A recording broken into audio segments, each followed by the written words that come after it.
On this episode of the Bronze Metalist podcast, we talk about the Battle of Yaldabaoth. It's just fun to say. Yaldabaoth? Yaldabaoth. Yaldabaoth?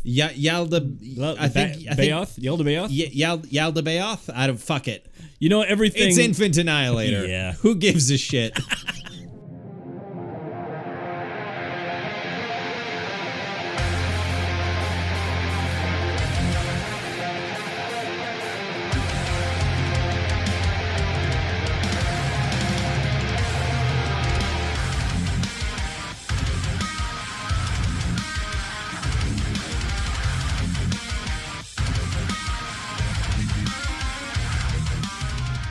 Hi, everyone. Welcome to another episode of the Bronze Medalist podcast. I'm Kale. I'm OJ. And like I said in the intro today, we're talking about the brand spanking new album from Infant Annihilator, the Battle of Yaldabaoth.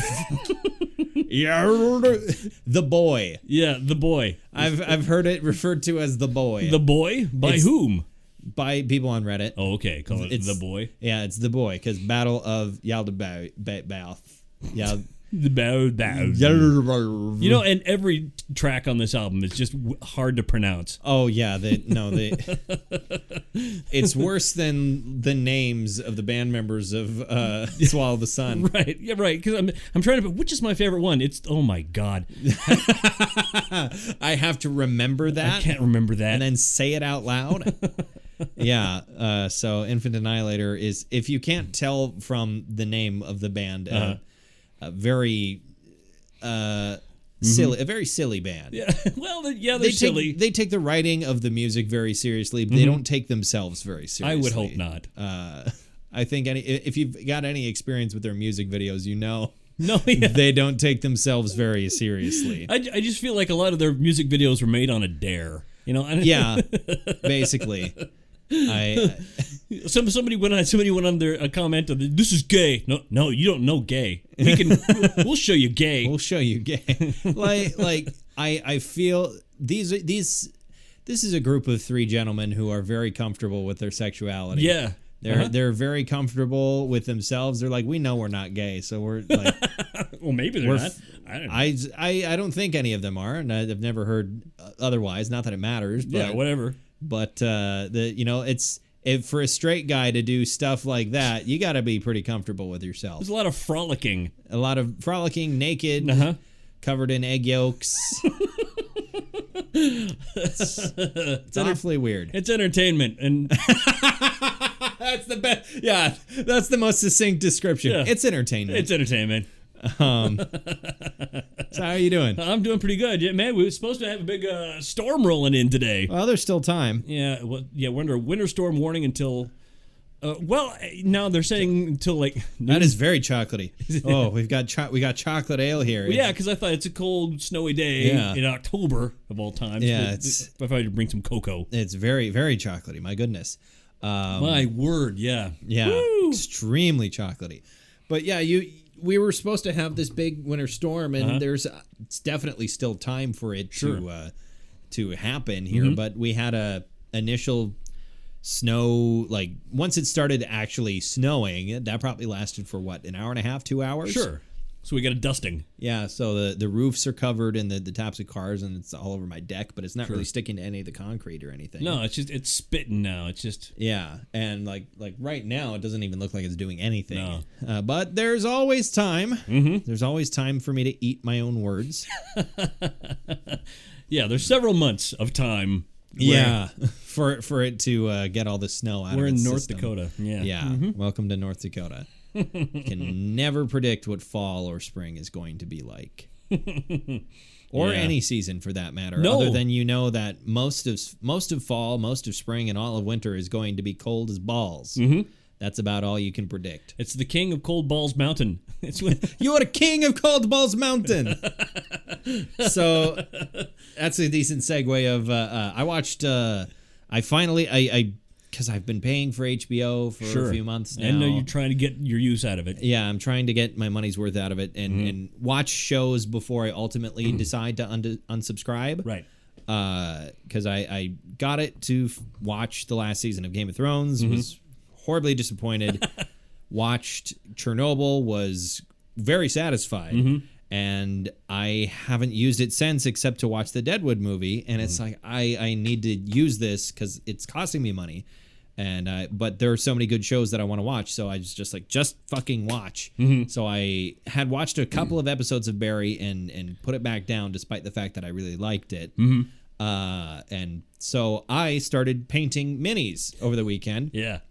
Because I have some D&D minis. I have some Warhammer minis that I have not touched or painted at all. And I've got a game coming up on, November where I'm going to be playing in person for the first time in like a year and a half. So where are you going to be doing that here? No, it's going to be at my parents' house. That's that game. The Thanksgiving game. So you're going to bring some painted minis. Yeah, I want to bring some painted minis. At least enough for the first 2 encounters or whatever in that module. So I was like, I should paint minis, even if they suck. It's something that I did, and so I went to Hobby Lobby and bought a bunch of acrylic paints and some brushes and some little glass pots and whatnot to mix good wholesome Christian paints and brushes. Yeah, yes. Because I didn't want to shell out for fucking Citadel paints at the hobby at the hobby store because Games Workshop doesn't do it cheap. No. They do fine quality. Oh, great! It's great paint, and they make fantastic minis and games and all that stuff. But Games Workshop does not know the meaning of the word affordable. Right.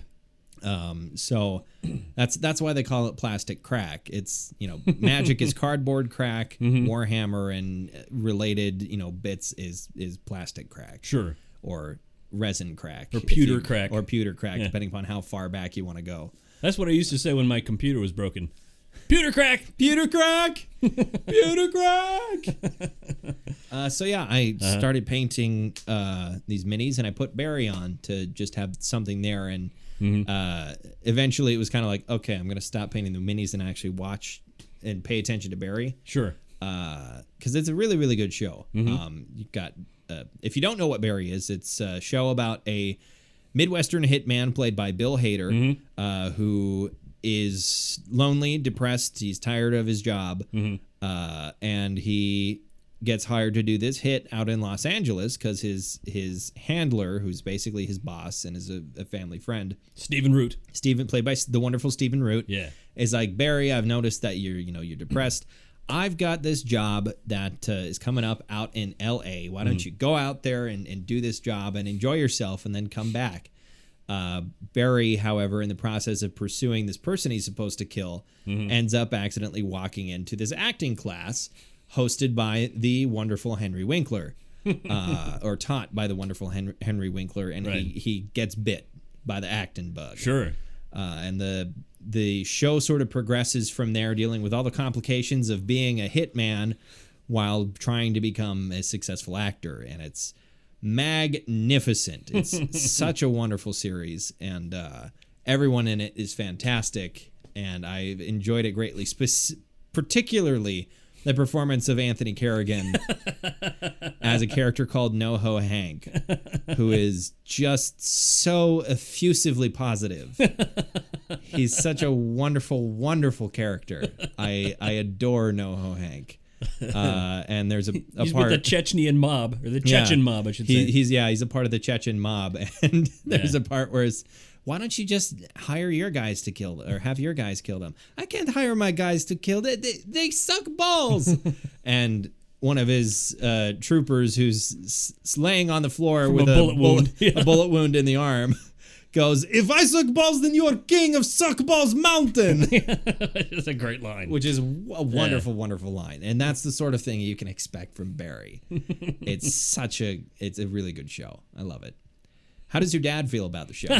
I don't know. I don't think he's aware of it. You don't think he's aware of Barry? No. That must be weird, though. To watch, like, if I were to watch a show named Kale, I would feel very awkward watching it. Oh, are you kidding? There's a sequel coming out soon with your name in it. It was A Twisted Pair. Oh God! How did you know? How do you? You've been reading into your Neil Breen stuff, haven't you? Oh, I told you about that. You told me I? about that. Yeah. And then I looked it up, and it's The amazing, fantastic, the greatest film auteur of our time, Neil Breen. Yeah, okay. Here, a friend of mine lives down in Bismarck. They're in the habit of just watching the worst movies and just and laughing at them and trying to enjoy just the badness of it. Yeah, he owns Twisted Pair, and he only got a half hour into it. And he went, "No, I'm done. I can't." It just wasn't funny enough. No, it wasn't. It was too bad. Okay, because like Fateful Findings is a wonderful watch.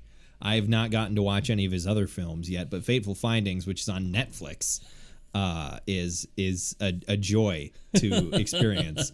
I think Neil Breen movies, especially Fateful Findings, I'm pretty sure I was drunk when I watched it, but I feel like the rest of his movies certainly benefit from being inebriated. Sure, on something. Yeah, be on some kind of substance, and you'll probably have a great time. If you're just completely clean and sober and watching it by yourself, oh God, I don't know, why would you do that? Yeah. You woke up one day and you went, you know who I hate? Me. I think I'm gonna do this today. I don't like myself.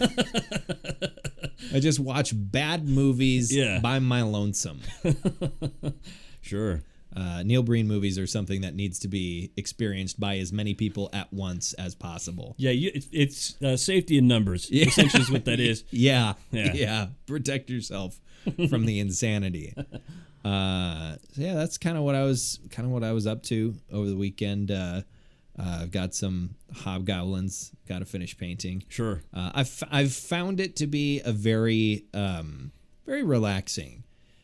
Well, I don't know about relaxing. It's a sort of a meditative kind of thing. Painting trying to paint these little details on these models is, meditative is the word for it. I managed to listen to last night all of Opeth's new album. Oh yeah, that was fantastic. I was listening to that while I was painting. It's a great album that I feel like I'm gonna have to bring sometime soon. Nice. Before it sort of fades. While it's still new anyway. How metal is it? I mean, is it? I think it's metal enough. We did a Dream Theater album. I think this album will qualify. All right. If it's as metal as Dream Theater, it qualifies. Yeah, I'd say so. There's parts in there where I was like, yeah, this is heavy. Like it's not Infant Annihilator heavy. But it's a different kind of heavy. I feel like if this album came out in 1982, people would be like, yeah, this is a metal album. Sure. It's just when you compare it to earlier Opeth, it's not as metal. Right. But it's heavy in a different way. Yeah. And it still feels very Opeth too. And it's also a great opportunity for Michael to show off a lot more of his range as well. Because, Michael is, I feel like it kind of got lost a little bit in the his death growls are so, intense and low and just, powerful. Sure. I feel like it got lost that he is genuinely an extremely talented singer, period. Doesn't matter what kind of vocals he's doing. He's just a really, really good singer. And he didn't even want to be the vocalist. Yeah, he just wanted to. Originally, he was the bassist. Right. And then when everyone else in the band that he joined quit, and he, sort of kept going with whatever he was doing, is I just want to play guitar, but then no one else wanted to do vocals, so Michael Ackerfeld. And he had no idea what he sounded like, too, until they went to the studio for the first time. Sure. He had no idea that he was any good at doing death metal vocals. Well, I watched that video of him listening to covers of his songs, and then eventually one of the covers was very young Opeth doing it was just them. And he's like, oh, turn it off. I can't watch it. I can't watch this. It's embarrassing. We were so young. Despite the fact that his voice is so low and kind of I don't know how to quite sonorous. Yeah, he has a very low, very sonorous voice. But he seems to be an extremely friendly and easygoing and very personable dude. He just has his voice has so much gravitas. But he's just, always seems to be kind of happy and quirky and kind of Oh, hi. Get him talking about ABBA. That's all you have to do to see him light up a little bit. Because he loves Sweden. He's a good Swedish boy. He loves himself some ABBA. But yeah, we'll have to talk about that. I feel like the next one I want to bring is maybe not Opeth, but we'll get there eventually. Okay. Anything else you want to talk about? Well, see, I put my mic. I put my bike in the shed. Oh yeah, I'm done with that now. Yeah, it's about that time of year. Yeah, I clipped all the tomatoes and the peppers off the plants, and even the baby ones. Oh, those poor babies. Poor babies. Not a whole lot going on. I mean, you know what? You get to a certain age, and you stop doing new stuff. Yeah, no, it's never too late to try new things. Maybe. Okay. I tell you what. For the next week, I'll take up a new hobby and I'll discuss it. Yeah, go down to the hobby shop. Sure. Get yourself some paint and some minis. See how shaky your hands are. Oh well, yeah. After you've had a couple of drinks, it works. Yeah. That's what I was doing last night. Sure. I had a couple of beers. Saw the Shiner box out there. Yeah. I had a. Well, actually, no. Those are from a while ago. Oh, okay. Because for some reason, it was ingrained in me as a child. You don't throw bottles and cans away. Okay. You save those to be recycled. So now bottles and cans sit on my counter for weeks until I'm like, these are just going in the garbage. Right. I need to get in the habit of just like, I'm done with this. Garbage immediately. Yeah. Because you're not going to save them. You're not doing anything with them. I'm not saving them for anything. There's no reason for them to sit on the counter and take up space. But that's how you get fruit flies. Yeah. I had Dead Guy Ale. Dead Guy. Because it's October, so that's probably what I'll bring next week again is some Dead Guy Ale. I'm always down with Dead Guy. It's the spookiest month. You need the spookiest beer. It literally has a skeleton on it. It's called Dead Guy. Come on. Dead Guy. Yes. Yeah, it's a skeleton, but you did a vampire. I don't know why. It's a vampire skeleton. Dead Guy Ale. As long as it doesn't have any garlic in it. Whoa. Yeah, I drank some beer, painted some minis, and it worked. The hand was a little bit steadier. Wow. Just a little bit. I don't have shaky hands, but I don't have. But it's good to take the edge off. Yeah, I don't have the hands of a brain surgeon. Right. I have the hands of Dr. I have. Well, I just said I don't have shaky hands, but the joke I was going to make, I have the hands of Doctor Strange after the accident. After the accident, right. But no, I don't. Okay, do we want to get talking about this behemoth of an album? Yeah. I listened to it over the weekend, and then I listened to it again today. It's oddly listenable. Oh, it's very listenable. Yeah. It is extremely intense, but it is different enough every time that you can listen to it over and over again. Mm-hmm. This is like tech death candy. Yeah. That's what I was. Candy. It's technical death metal candy. Mm-hmm. Because there is so many little flourishes and like so many layers of effects on the guitars, right?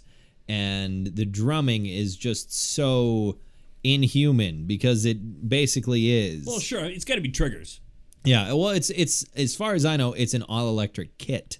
Right. It's not just triggered on you put the ring around your whatever piece of kit that you're using. Mm-hmm. It's an all electric kit as far as I know. Because there is no other way I think Aaron Kitcher could play a drum kit so precisely. Sure. I assume played it for the recording on the electric drum kit. I hope at least that's what they did, because I feel like if he just programmed the drums, it cheapens it a little bit. It's still a ridiculous, that must have been very, very tedious to program. But because there's video of him playing along with their songs. Yeah, and on a live kit too. The audio, however, is not live audio. No, it's yeah. Because I feel like you'd have to have an extremely tight and dialed in drum kit to and be so precise with your playing to get anything other than just drum soup. Yeah. coming into the microphones. Just mashed potatoes in your ears. It just like the drumming is so fast. I wish I, was one of those people who like hear something and go, "Oh, it's this BPM," because if you're one of those people, this album will probably be a treat for you. Sure. Being like, "Oh, this is at 400 BPM." Or something like that. And good luck discerning a time signature. Yeah. Well, I don't know if they were that. I mean, the time signatures aren't odd as far as I can tell. Like, there's not any. It's not The Dance of Eternity by Dream Theater. It just changes from split second to split second. Yeah. It changes. They seemed like fairly conventional time signatures to me. It's just played so fucking fast. That I don't know how you could tell or keep up. Well, these measures are in fortissimo. No. Yeah, this is just a blindingly fast album in most parts. There are some parts that slow down a little bit, and oddly enough, for a band that's still mostly a band that still can mostly be described as deathcore. Yeah. There's not really much of any breakdowns on this album. No. There are some slow kind of slamming parts, but there's not anything on here that I would really consider to be a breakdown in the deathcore and the metalcore sense. I didn't hear anything like that on here, which I was kind of surprised by. Maybe happy with. There's a certain point for some deathcore bands that they overuse the breakdown, where it becomes it no longer serves its purpose. The purpose of a breakdown in a metalcore or a deathcore song is building up a ludicrous amount of anticipation, and then delivering on that anticipation with something that just pummels you in the face as hard as it can, right? And giving you something to mosh to, basically. That's the purpose. But unless you're at a concert, right? And these guys don't do live, do they? No, they don't. No. They are a studio only band. They've talked about maybe touring, but I don't know how they could physically do that. I don't know how Aaron could physically do that. Eddie probably could. People can play the guitar very fast, but I don't know how Aaron could physically. Because if you look at Aaron, he's not like in the best shape of his life. He's kind of a skinny, slightly doughy British guy. He's not he's not an Olympic athlete. And believe me, we've seen all of them. Yeah, we've seen most of all of them. We know what their physique is like. Yes. And the day you came, hey, check out this video. And I'm thinking to myself, is he coming on to me right now? Why is he showing me this video? This is weird. This is odd. Yet intriguing. Is that... Are they throwing eggs at each other? But yeah, and I don't think they would perform live necessarily, or they don't have to perform live, because all three of them are involved in different bands. Sure. Oddly enough, none of Dickie's bands, or that he's been involved with, because there's been several, none of them ever seem to have blown up, despite the fact that, like, now, having been on two very popular Infant Annihilator albums, it could be like, hey, this is Dickie Allen's new band, and I feel like that would gain them a certain level of cred pretty quickly. Right. But I've never really heard of any of his projects outside of Infant Annihilator, which is kind of weird. I have heard of Aaron and Eddie's other project, which is called Black Tongue, which is it's like a doomcore or like slamcore band. It's slow. It is slow and heavy and just sludgy. And the vocalist Alex Tayan is the vocalist of that band. He was featured on one of the songs on here. He was featured on the title track, The Battle of Yaldabaoth. The Boy. He's featured on The Boy. The Boy. The title track. And track number 12. Yeah, track number 12. I was a little disappointed that there was not a a 21-minute behemoth on this. It's not a short. This is not a short album. It's a regular length album. With 13 full length songs and then. Or relatively full-length songs anyway. One of them's like 2 minutes, but then the last song is a 30-second kind of ha ha ha. They did that on the last album too. Sure. But I lost my train of thought there. On their previous album, whose name I cannot remember, nor would I be able to pronounce it if I did. I think it's the Elysian Grand Evil Galeriarch or something like that. Yeah. At any rate, there was a 21-minute song on that record that is just so indulgent. Sure. And so heavy and so like bone-crushingly ridiculous. And I was kind of hoping for something like that on this one, but no, they didn't go for it. Maybe they didn't want to repeat themselves. They're like, we've already done a stupid long song. Let's do something else.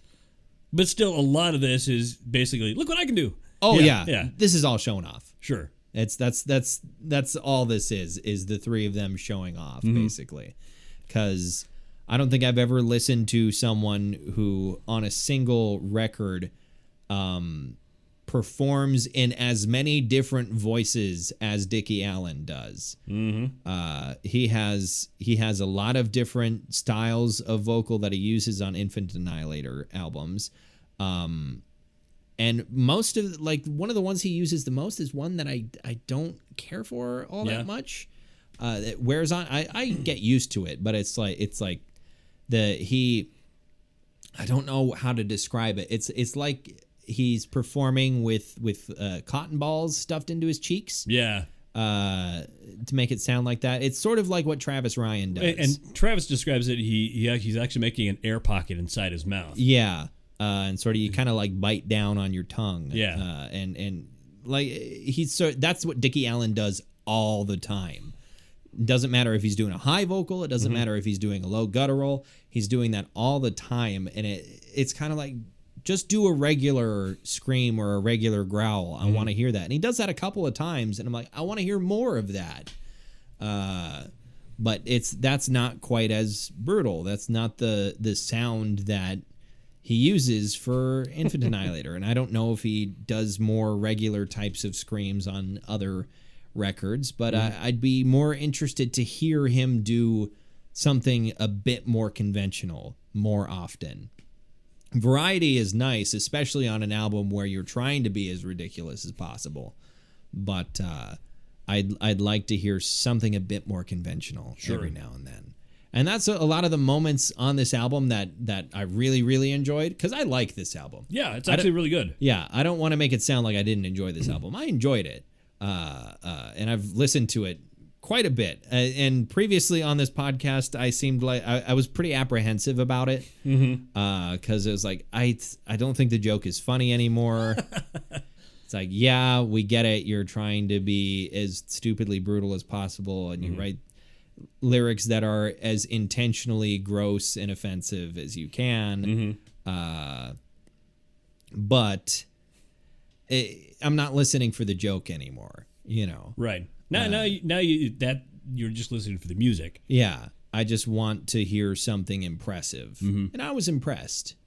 And I think if that's what you're going for, you want to show off a little bit. And do as much vocal acrobatics as you can, and as much guitar-based acrobatics as possible, too. What did you think of the guitar work on here? I thought it was fantastic. It was spot on. I don't know how many effects you have. Like, how do you manage all of the effects? I don't know. He's got to have one hell of a pedal board. If there's even a pedal board, it might all just be through a digital effects rack. I imagine it would have to be, because it sounds fairly digitized. Which, you think they did it in post? You think they did it after? It's possible, or because that'd be a lot of work. I feel like to do it while recording. Like, you could just record the entire song unamped, right? and then like you have it written down, you know what the riffs are all supposed to sound like, but you don't amp it. It's just, you know, the raw guitar, and then you reamp it in post and make it sound the way you want to sound, instead of having to say, okay, I'm done with that riff using this effect. Right. Now let's plug into this other thing, or let's you know, and doing that on the fly. Yeah, or change the profile on my profiler here. It's like it might be easier to just do all of that, like, you know, have it set up in Pro Tools where it's like, I've got this riff here, this riff here on this track, and this one here, and this one here, and blah, down the line. Affect this way, affect this way, affect this way. That might be more efficient. Sure, especially if you're not going to be a touring band. Yeah. If you're just going to do studio. Although, I like to imagine that he did all of it on an acoustic guitar. And then affected it afterwards that way. I'm not sure. Probably not. This was probably the most, I want to say the most digitized one of their albums has sounded, and I don't mean that in a bad way. It's just this is getting to like Rings of Saturn levels of effects on your guitars. Sure. To the point where it's like this we know it's guitar because we have listened to enough death metal in our time. And we've listened to things like Dying Fetus and stuff like that. Sure. And other, you know, big, you know, fast technical bands to know like, okay, yes, this is guitar. But I feel like if you just took the guitar tracks and some of their most produced moments and said to someone, this is guitar, they'd be like, no, that doesn't sound like guitar to me. That sounds like, you know, sort of a machine. Yeah, a keyboard or something. Like it sounds, it sounds like a rototiller. Yeah. This is not a warm and fuzzy album, right, as far as guitar tones go. This is a very clean, and even on the distorted parts, there's not much fuzz. There were no orange amps involved in the production of this album. No, that would have not been necessary. Yeah, and I don't want any of this to sound like it was a bad thing, because, you know, very highly produced sort of sounds work well for what they're going for. If this was supposed to be a doom metal album and the guitars sounded the way that they do here, just as far as like the tone and the effects on them, I'd be so confused. Like if Electric Wizard put out an album and the guitars sounded this clean, I'd be like, what the fuck are you doing? No, they have to be loose and off time a little. Yeah. How much weed did you smoke that you made your guitars sound better? Or how much weed did I smoke that your guitars sound better? Yeah. But yeah, it's this isn't just, it's a weird album to talk about because it is so dense. Very dense. It's extremely dense. Let's talk about the history of the band a little bit, as far as I can gather. So they got together in 2012, or maybe it was 2011. Aaron and Eddie had been playing in some bands together, and they decided to make some homemade recordings, and they just wanted to make something that was as stupid and ridiculous as possible. And they were satisfied with what they came up with. So very quickly after that, they were like, let's just make a whole album of this shit. So they wrote almost all the instrumentals. They wrote and recorded almost all the instrumentals for what would become their first album over the course of like a week. Okay. And eventually they started sharing some of the instrumentals and were like, hey, we're looking for a vocalist. And then this guy named, what was their original vocalist's name? Dan Watson. There's this guy from America named Dan Watson who's like, I will do this for you. And they decided to release their album on the 12th of December, 2012. Okay, 12. And Dan was not actually happy about that because that did not give him very much time to finish up his vocals and send them over, because they were in England. He was in America. But the album came out and it sort of kind of blew up on the internet. People were like, look at this, like, listen to this shit. This is so insane. And sometime not too long after that album came out, Dan left the band. A lot of the focus was on Eddie and Aaron, and they had made some decisions about the band without talking to him. And he's like, this is their thing. Right.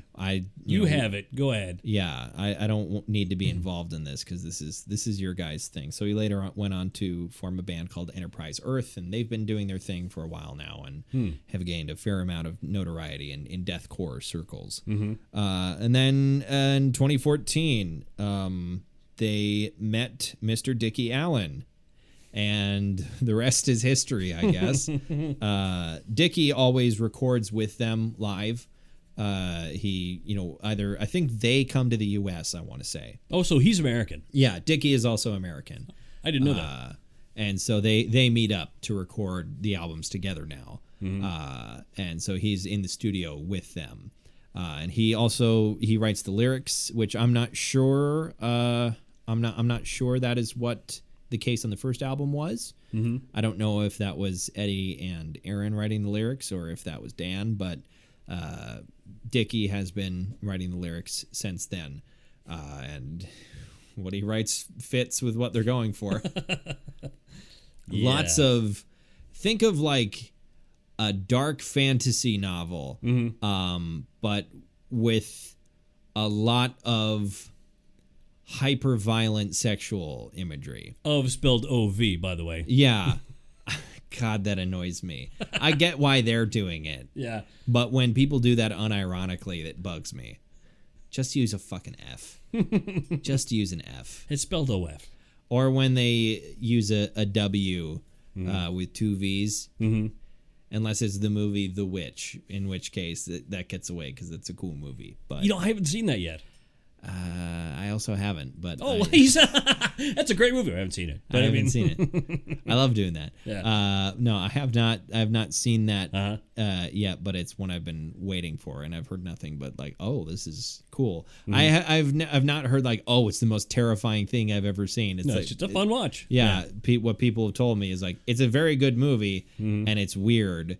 It's not necessarily super scary, but it's weird and horrifying and tense, but it's not, terrifying. You're not going to jump out of your pants. Is that a phrase people jump say? Out of your pants? Jump out of like you jump so fast and high that your pants just fly off because maybe you weren't wearing a belt?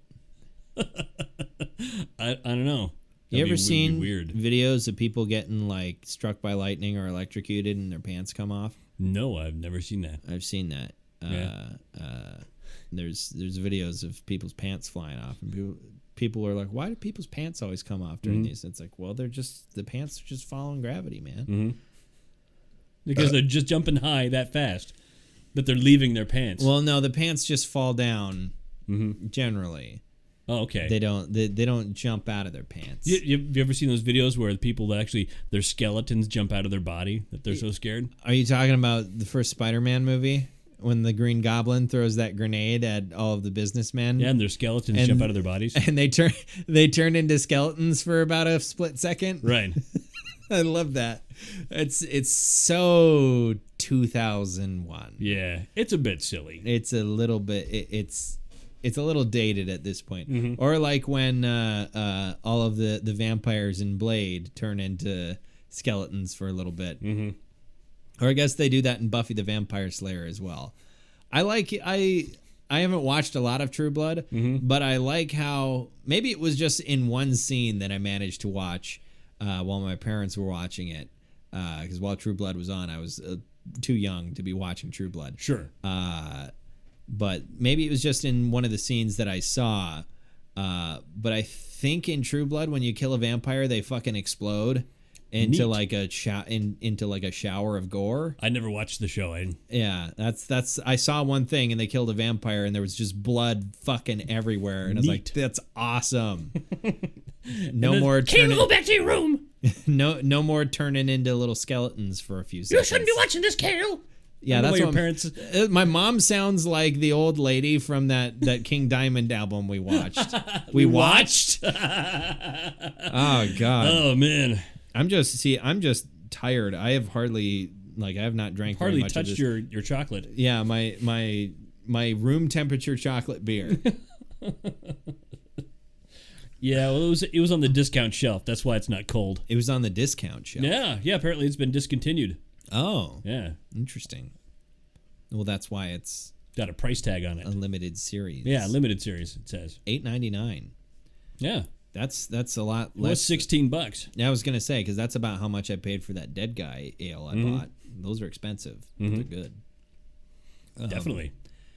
Yeah. So what's your favorite? Oh, I should ask. Does it slap? Oh, this slaps the shit out of you. Does this album have? Does this crazy, ridiculous, silly album slap the shit out of you? Yeah, I mean, in a comical way, it slaps the shit out of you. Yeah. This is slapstick. Uh-huh. In the way that it slaps you. Yeah. Also, we should talk about score. I kind of am not entirely comfortable like giving it a score because there was not a lot of official reviews. The only Because it's too new. well, there was a lot of stuff out for like Shadow of Intent when we did that. That's true. That was new. Yeah. There's not a lot of official reviews. There's a lot of like little websites and blogs and stuff. The only official review I found, I think, was Loudwire. Really? And they gave it a 90. They really a 90 out of 100 Slipknot. Yes, a 90 out of 100 Slipknots from Loudwire. Yeah, that's awesome. And they're going to be producing a video soon, I'm sure, asking Corey Taylor what he thinks of this new Infant Annihilator album. What does Corey Taylor think of Infant Annihilator? I'm sure he'll be entertained. Sure. Yeah. But yeah, so you were asking what my favorite song is? What's your favorite song on this? Well, I had to pick up my thing here to read off all of it. Oh yeah. I quite enjoyed "The Kingdom Sitteth Lonely Beneath Thine Hollow Heavens." I enjoyed that song as well. I love the riffs in that. Yes, there's great riffs in that. I appreciate that one. Just it's the longest one on the album, and there's a lot of great riffs on there. I really liked the inclusion of Trevor Strnad. If you remember, he was also featured on the Shadow of Intent album we talked about a while ago. He's the lead vocalist of the band, the Black Dahlia Murder, and I enjoyed his performance there. I also really like the song Plague Bearer. I was going to say that one as well, because that one stands out. That's where suddenly it gets kind of slow and methodical. And there's some melody, There's too. melody in there, yeah. And I really dug that and appreciated that. It was like a nice little like, oh, okay. Yeah, I know. Yeah. Right. It's sort of like when you're on the roller coaster and it comes to the splashdown part and it's going to go back up. But You're you've like, got okay. a couple seconds. Oh, Okay, all right, Just lay back. Just sit back. Uh-huh. Okay. All right. I also enjoy. I don't know if this is intentional. They're English guys. Warhammer is English. But a Plague Bearer is a unit associated with the Chaos God Nurgle in both the fantasy and 40K settings, which is they're one of the most basic Nurglite units because he's the Chaos Which God. they didn't invent Nurgle. Nurgle Games Workshop. Yeah. Didn't it? Yeah, Nurgle's a Babylonian thing, isn't it? I can't remember what it was the god of for Babylonians because it's not death and disease and decay. No, it's like root beer floats or something. I can't remember. Yeah. Yeah, it's not what it is in Games Workshop fiction, which he's the massively fat and disgusting chaos god of diseases and despair and whatnot. So yeah, I liked that. So maybe they are into Warhammer. I don't know. They seem like they're fairly nerdy. It's for the most part, I assume every metalhead below a certain age threshold and everyone in a metal band, except for like the first couple of generations, are all massive nerds.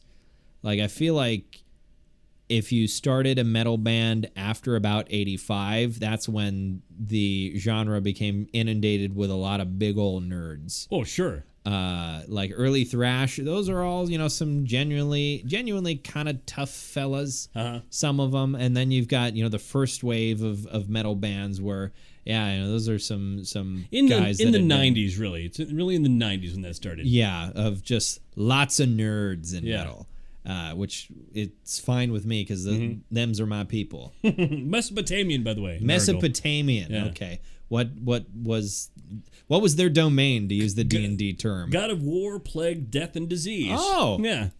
It actually works. I Uh-huh. thought maybe it was different. No. All right.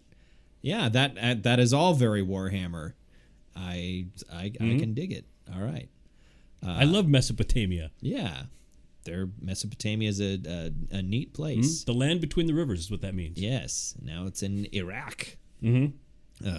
I would love to. I saw videos of people doing voices for the Dawn of War series of Warhammer real-time strategy games, and I would love to do voices for Nurgle units because they all talk like this. Now that would be a cool vocalist. If they did.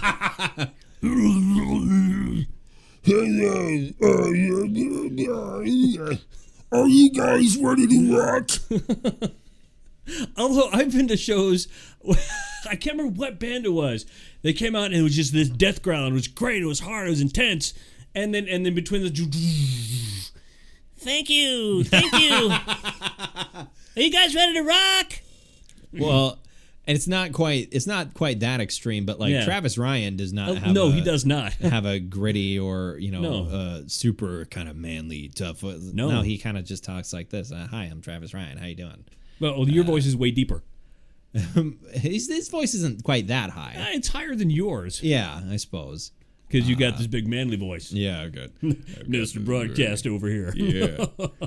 I'm a professional broadcaster. Hey, that reminds me. I was on TV yesterday. What were you on TV for? I went to because Bliss sent me a message saying that McRib was back, even though I was well aware that McRib was going to be back on this coming Monday, but he said it's back now. I'm like, me being gullible, just believing, okay, you said a thing, I believe it. And because a bit of context here as well.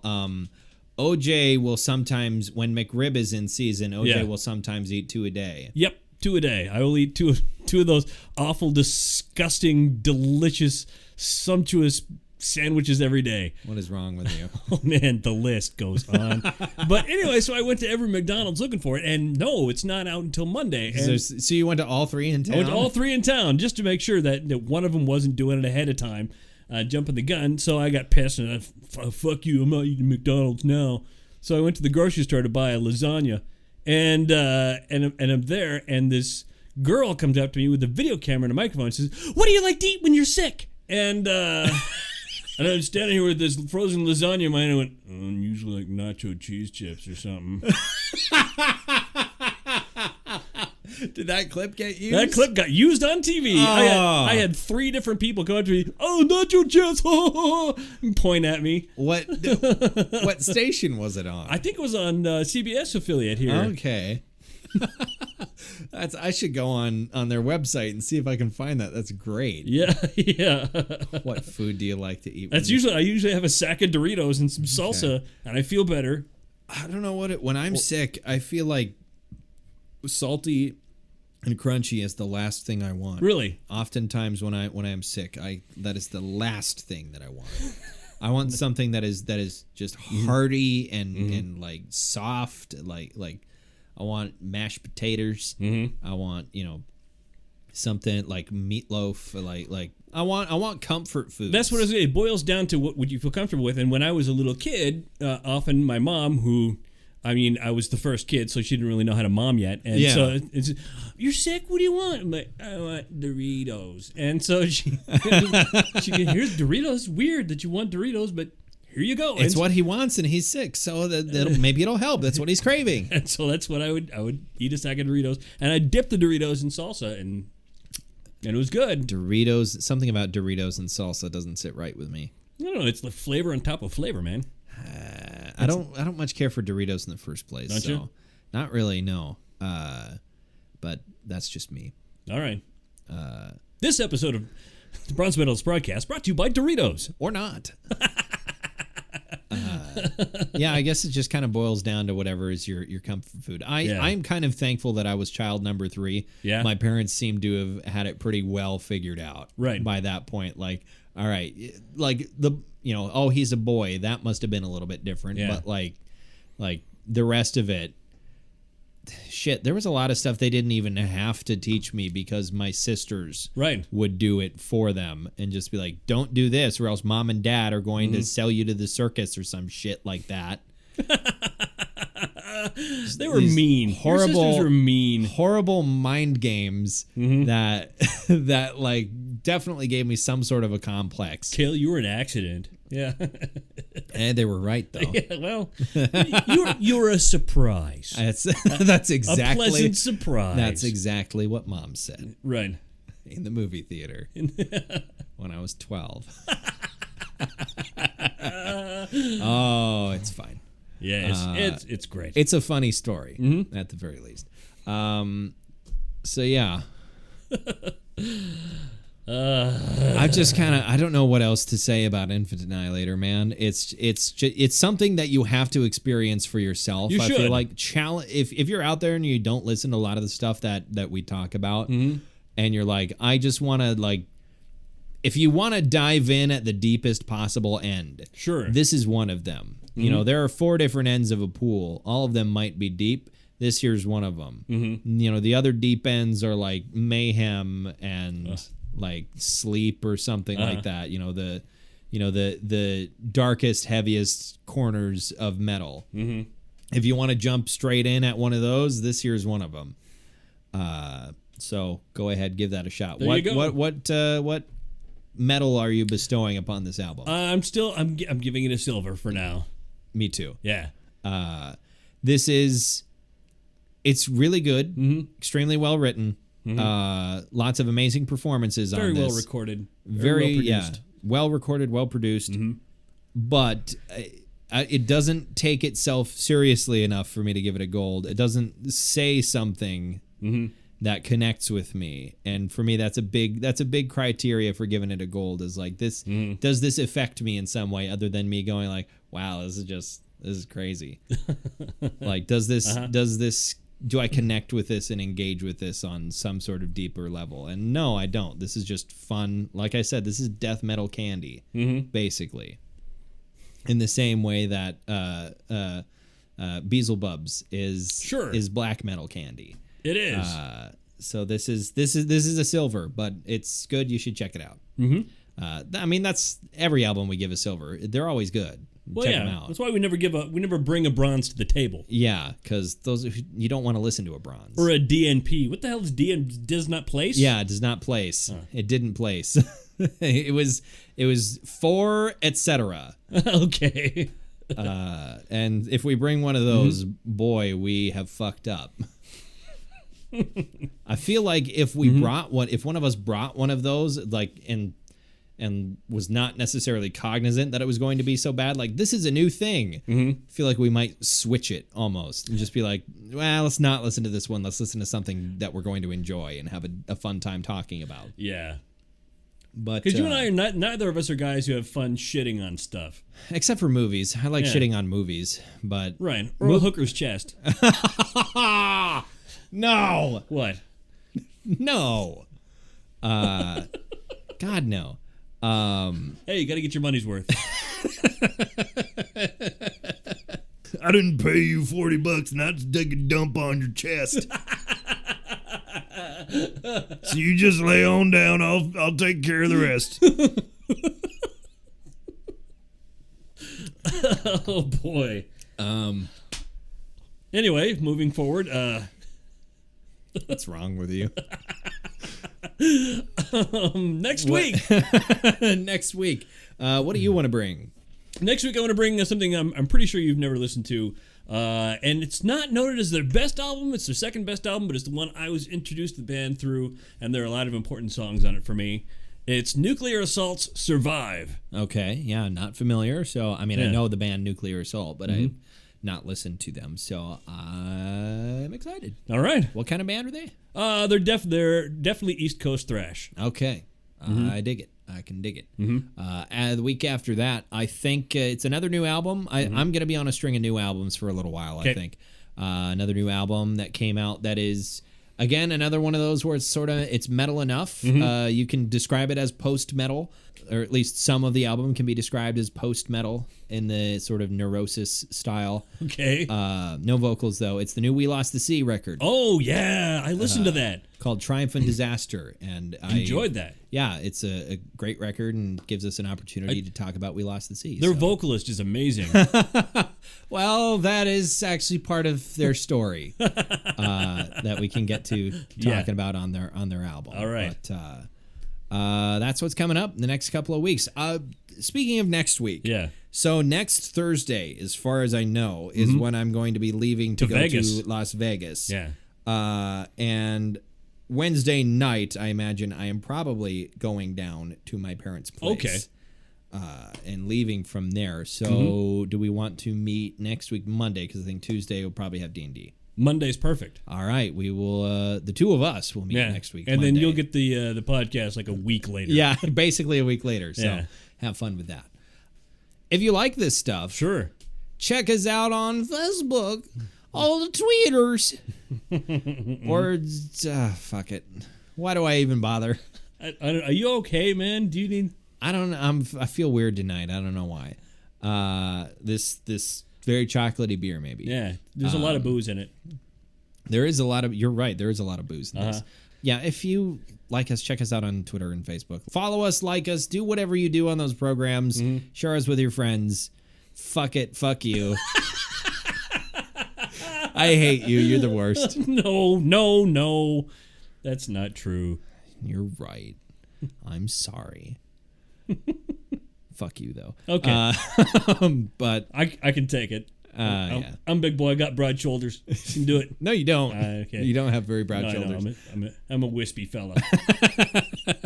That's why you got to eat all those McRibs. Exactly. Anyway, thanks for making it this far. Yeah. I can't believe you have. Yeah. You've made... I'm Kale. I'm OJ. Congratulations.